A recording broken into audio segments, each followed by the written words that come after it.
Hello everyone, welcome to logical education. I am Raksha Raghuvanshi और इस lecture में हम क्लस्टर बॉम्ब क्या होते हैं ये डिस्कस करने वाले हैं, किस तरह से वर्क करते हैं और कितने डेंजरस होते हैं क्लस्टर बॉम्ब।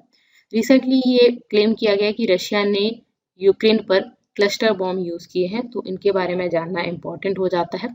दो टर्म आपने अभी न्यूज़ में सुनेंगे, एक तो क्लस्टर बॉम्ब, एक वैक्यूम बॉम्ब।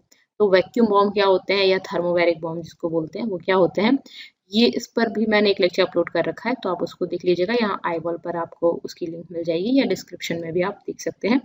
तो वैक्यूम बॉम्ब क्या है ये आपको पता होना चाहिए, प्लस यहाँ पे हम डिस्कस करने वाले क्लस्टर बॉम्ब क्या है। ठीक है, तो चलिए स्टार्ट करते हैं। आपको करना क्या है, आपको अगर वीडियो पसंद आती है तो उसको लाइक करना है, चैनल को सब्सक्राइब नहीं किया है तो उसको सब्सक्राइब भी करना है, जिससे नेक्स्ट वीडियोस की अपडेट्स आपको मिल जाए। यहाँ पर देखिए, राइट ग्रुप्स और ऑब्जर्वर्स ने बोला है कि रशिया ने यूक्रेन पर क्लस्टर बॉम्ब यूज किए हैं। ये जो रशिया यूक्रेन का वॉर चल रहा है 9 दिन से, इसमें क्लस्टर बॉम्ब यूज किए हैं और जिसको रशिया ने डिनाई कर दिया कि नहीं, हमने यूज नहीं किए हैं। अब ये जो बाद में पता चलेगा कि हाँ यूज किए गए थे, अभी तो रशिया ने डिनाई कर दिया। और ये राइट ग्रुप्स ने कुछ वीडियो वगैरह भी डाली हैं, अपलोड की हैं, जिसमें ये दिखाया गया कि देखो ये रशिया ने यूज किए हैं क्लस्टर बॉम्ब। ठीक है, तो बेसिकली ये मेन है।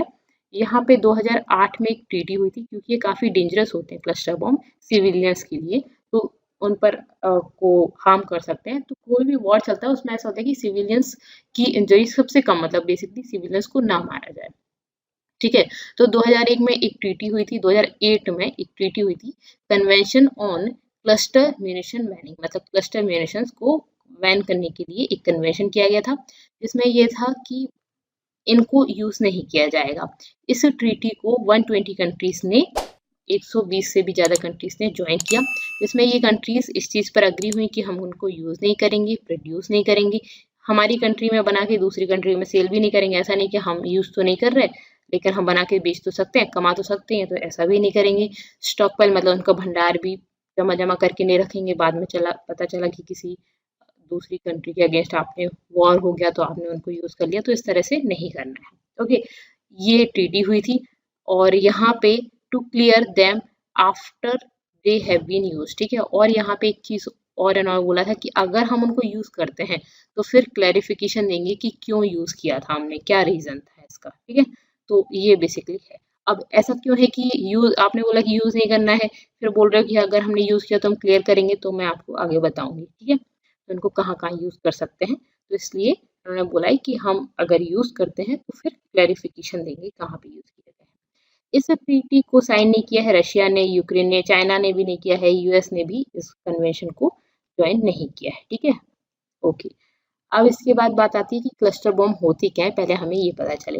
तो देखिए, क्लस्टर बॉम्ब जो होते हैं वो ये वेपन्स ही होते हैं, एक तरह के वेपन होते हैं जो एयर में ओपन होते हैं। इनको यहाँ ग्राउंड से यहाँ बेसिकली टारगेट किया जाता है और ड्रॉप कर देते हैं इनको एयर में, मतलब कि यहाँ जमीन से आप इनको एयर में ड्रॉप कर दोगे। ड्रॉप करने के बाद ये इस तरह से, ये जो सब म्यूनिशंस है इसके अंदर, या बॉम्बलेट्स बोल सकते हो आप इनको, तो छोटे छोटे बॉम्ब, इसके अंदर बहुत सारे बॉम्ब्स भरे हुए होते हैं, वो रिलीज हो जाते हैं।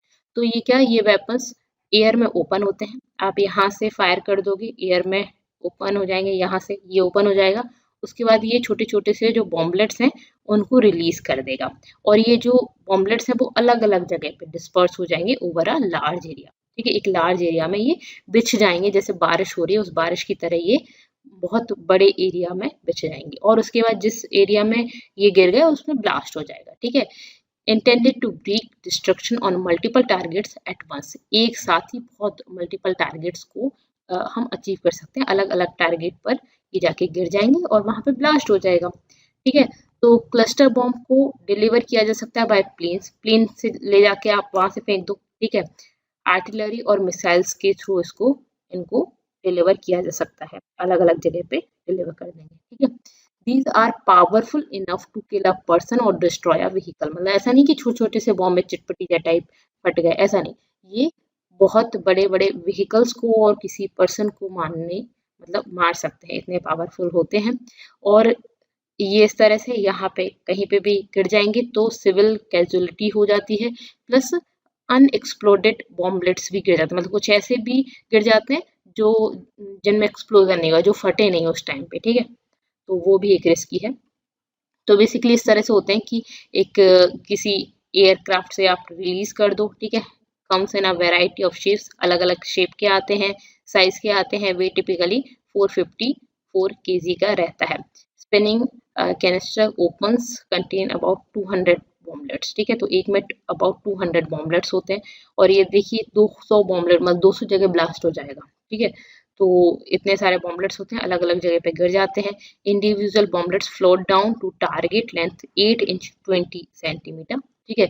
और इसके बाद क्या होता है, ये जैसे ये नीचे गिरते हैं और जैसे ब्लास्ट वगैरह होता है तो small metal fragments upon detonation और many fail to go off immediately, ठीक है। इसके अलावा क्या कई सारे फेल हो जाता है, 40% तक ये फेल हो जाता है, मतलब कि ये बॉम्बलेट गिरा नीचे और फटा ही नहीं, ठीक है।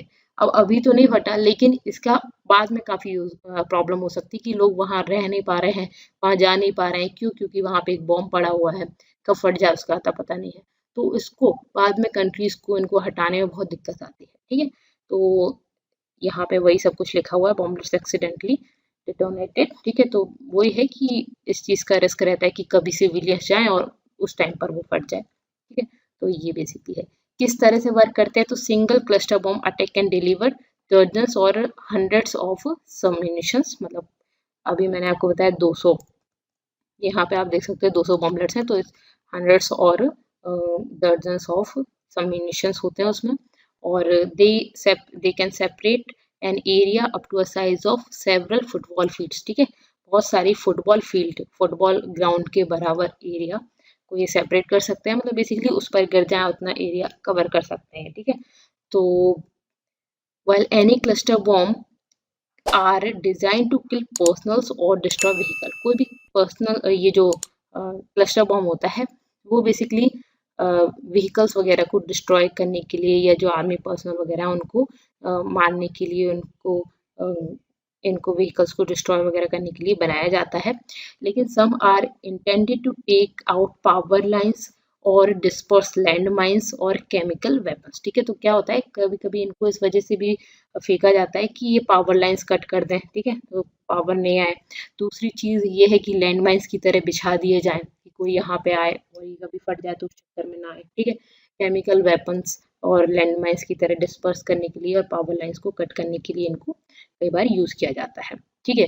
अब बियॉन्ड द इनिशियल हार्म, जिस टाइम पर ये वहां पे गिरे उस टाइम पर जो हार्म होगा वो तो होगा ही, बिल्डिंग के ऊपर गिर गया वो, या किसी व्हीकल के ऊपर गिर गया तो वो हार्म हो जाएगा, किसी पर्सन के ऊपर तो उसकी भी डेथ हो सकती है।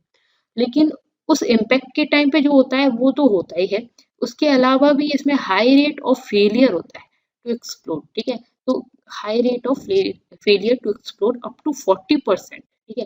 कुछ रिसेंट कॉन्फ्लिक्ट्स जो इस वाले वॉर से पहले जिनकी बारे में पता चला उन रिसेंट कॉन्फ्लिक्ट्स में है कि 40% अप टू 40% तक फेलियर है इसमें। तो उसमें क्या होता है कि कई जगह पे बॉम्बलेट्स गिरे हुए हैं, कुछ ऐसी जमीन का कुछ हिस्से जिस पर बॉम्बलेट बिछे हुए हैं और कभी भी वो एक्सप्लोड हो सकते हैं। तो लोग, वॉर खत्म हो गया लेकिन लोग अपनी नॉर्मल लाइफ में नहीं आ पाते क्योंकि उनको यहाँ पे डेंजरस लगता है, हजार्डस होता है उन एरियाज में जाना, और पर्टिकुलरली हैवी पॉपुलेटेड एरियाज में ये थोड़ा मुश्किल होता है नॉर्मल लाइफ जीने लोगों के लिए। क्योंकि पता चला मेरे घर के पास में बॉम्ब पड़ा हुआ है, अब ये तो डर लगा ही रहेगा कि यार ये कब फट जाए पता ही नहीं है, ठीक है। तो इस तरह से नॉर्मल लाइफ में लोग नहीं आ पाते क्योंकि कई सारे इसमें फेल हो जाते हैं, फेलियर टू एक्सप्लोर, तो उस वजह से, ठीक है। और ये अप टू 40% तक रहा है। तो आप सोच ही सकते हो कि उस टाइम हुआ तो हुआ, नहीं तो बाद में कभी भी फटने के चांसेस हो गए। उसको हटाया जाए तब जाके वहां पे रह सकते हैं, और हटाने में भी पता चला कब फट जाए, ठीक है। तो ये है दिक्कत।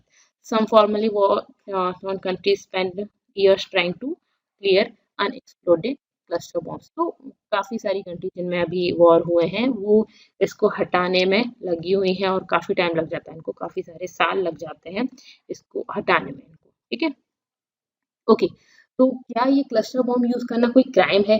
तो देखिए, क्लस्टर बॉम्ब यूज करना तो कोई इंटरनेशनल लॉज को वॉयलेट नहीं करता है, ठीक है। तो फिर क्या दिक्कत है? लेकिन सिविलियंस जो हैं उनके अगेंस्ट आप इनको यूज करोगे तो वॉयलेशन है, ठीक है। तो बेसिकली क्या, अगर आप वॉर में क्लस्टर बॉम्ब को यूज कर रहे हो पावर कट करने के लिए या मिलिट्री वगैरह के लिए अगर यूज कर, तो कोई दिक्कत नहीं है, ठीक है। कोई व्हीकल्स वगैरह डिस्ट्रॉय करना है, जैसे यहाँ पर रशिया की आर्मी इस तरह के काम कर रही है, कोई पावर स्टेशन वो ले लेते हैं, कोई एयरपोर्ट वो कर लेते हैं, तो बेसिकली वो कट करना चाहते हैं यूक्रेन को सभी जगह से, ठीक है। तो अगर इस तरह से कर रहे हैं तो ठीक है, वहां तक ठीक रहता है, लेकिन अगर सिविलियंस उसमें टारगेट हो रहे हैं तो वो वायलेशन ऑफ लॉ है, ठीक है। अब कोई भी स्ट्राइक में बेसिकली ये चीज देखी जाती है, determining war crimes requires looking at whether the target was legitimate, और मतलब जो आपने चाहा था वो चीज आपने पा ली है, ठीक है, वो हो गई है, वैध है या नहीं है, या फिर कोई सिविलियन कैजुअलिटीज आपने अवॉइड की है, ठीक है। तो बेसिकली इसमें क्या किया जाता है, सिविलियन कैजुअलिटीज अवॉइड की जाती है। लेकिन देखिए इतना बड़ा वॉर चल रहा होता है तो उसमें ऐसा नहीं कर सकते कि 100% सिविलियन कैजुअलिटी आप अवॉइड कर दो, कुछ ना कुछ लोग तो मर ही जाते हैं। जैसे अभी रशिया यूक्रेन में भी आप देख रहे हो, तो कुछ ना कुछ लोग मर जाते हैं, क्योंकि इतनी जो हैवी पॉपुलेटेड एरिया है, तो उसमें अगर कुछ चीज को टारगेट करोगे तो आसपास के लोग चपेट में आ ही जाते हैं, ठीक है। तो बेसिकली प्रिकॉशंस लिए जाते हैं इसके लिए। Part of international law where this starts playing a role through the indiscriminate attack targeting civilians, ठीक है। ह्यूमन राइट्स वॉच ने इस तरह से बोला है कि मतलब आप सिविलियंस को टारगेट नहीं करेंगे, बेसिकली ये ठीक नहीं है, सिविलियंस को टारगेट नहीं करना है, किसी भी कंट्री को। यहाँ पे मैं रशिया की बात नहीं कर रही हूँ, यहाँ पे किसी भी कंट्री को अगर वहां पे वॉर चल रहा है तो सिविलियंस को टारगेट नहीं किया जाता है। तो so that not necessarily related to weapons but the way the weapons are use. तो बेसिकली ये जो कन्वेंशन है, ये जो ट्रीटी है, उसमें उन वेपन्स को यूज करने पर तो कुछ लिमिटेशंस नहीं है, कुछ रोक नहीं है, लेकिन वेपन्स को किस तरह से यूज कर रहे हो ये चीज आपको बतानी। तो इसी वजह से वहां पे लास्ट लाइन लिखी हुई थी कि आप किस तरह से आपने यूज किया है, तो किस लिए यूज किया उसका एक्सप्लेनेशन आपको देना है, ठीक है। तो अभी कहाँ कहाँ पे ये यूज किए गए हैं, तो रिसेंट अगर मैं अभी रशिया वाले को छोड़ दूं और रशिया वाले को भी अगर आप इंक्लूड कर लो तो ये अभी यूज हुआ है। इसके अलावा और भी बहुत जगह यूज हुए हैं, like Syrian government troop have often use cluster munitions, जो कि इसको रशिया ने ही सप्लाई किए थे, ठीक है। यहाँ पे इन्होंने कंट्री सिविल वॉर में अपोजिशन के खिलाफ, यहाँ पे ये कंट्री का जो सिविल वॉर चल रहा था उसमें इन्होंने यूज किए थे, frequently hitting civilian targets and infrastructure, ठीक है। इसके अलावा इसराइल ने भी यूज किए क्लस्टर बॉम्ब्स सिविलियन एरियाज में इन साउथ लेबनान में। यहाँ पे 1982 वॉर में भी ये जो इंक्लूडिंग ये 1982 इन्वेंशन हुआ था, इस इन्वेंशन में भी इन्होंने यूज किए थे, that so Israeli troops reach capital, ठीक है। तो यहाँ पे बेसिकली इन्होंने यूज किए थे लेबनान में।